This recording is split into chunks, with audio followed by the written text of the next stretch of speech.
Have you ever really thought about how the tech that runs our lives actually gets managed inside a company?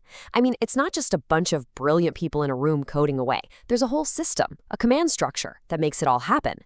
Today, we're going to pull back the curtain on the modern tech org chart and see who's really in charge and, more importantly, how their teams are actually put together. So, who's steering the ship when it comes to a company's technology? Is it one single genius calling all the shots? Or is it some massive, sprawling team?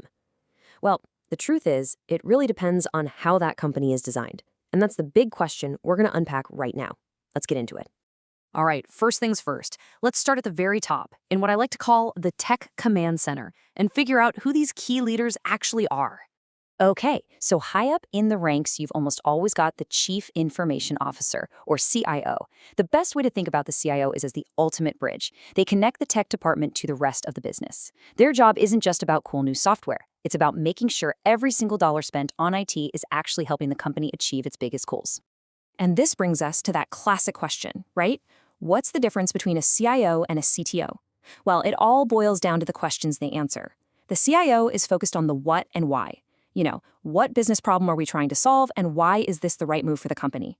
On the other hand, the Chief Technology Officer, the CTO, they're all about the how. The CTO is the master builder, the one figuring out the nuts and bolts, the technical architecture, and the innovation required to make that big vision a reality.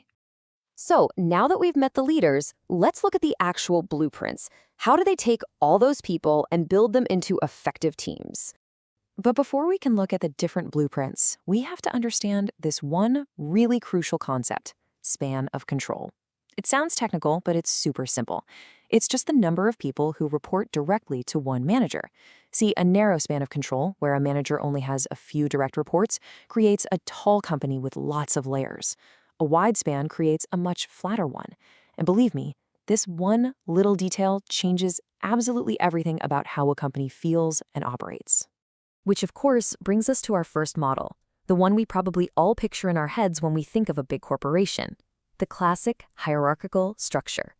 This structure is 100% about clarity and control. Think of a pyramid. There's a super clear chain of command, big decisions are made right at the top, and they flow down through all the different layers. Everybody knows exactly who their boss is and who they need to go to for an approval. It's a system that's really built for stability and making sure things are predictable. Now, let's look at the complete opposite of that.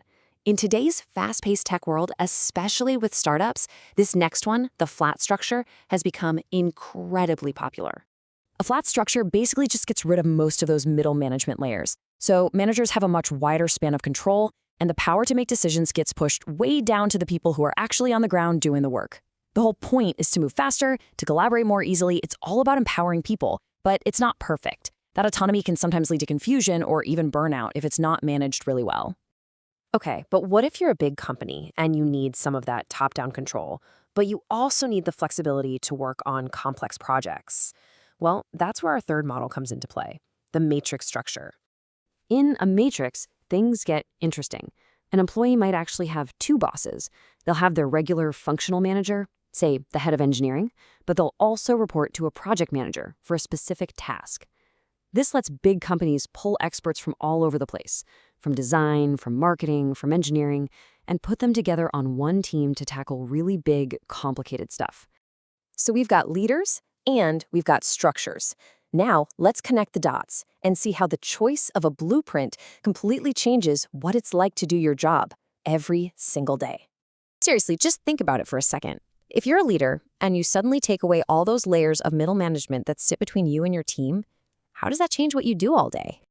Yeah, and this quote really nails it. In a flatter organization, leaders can't just hang out in the stratosphere making big plans. A CTO in a startup, for example, is probably going to be deep in the code, mentoring junior developers, and making critical architectural calls themselves. They are way more hands-on because, well, the structure demands it. There's no one else to do it. Okay, we've talked about leaders, span of control, different structures, a lot of ground covered. But now we get to the most important part. Why does any of this even matter? Let's get to the big takeaway. This table really sums it all up beautifully. Here's the thing. There is no single best way to organize a team. It just doesn't exist. A hierarchical model? It's fantastic for a bank or an airline where you need stability and really tight control. A flat model? It's built for speed and innovation, perfect for a brand new software startup. And the matrix model? That's what you use when you're tackling something huge and complex, like building a new electric car. So the real key here is that the structure has to perfectly match the mission.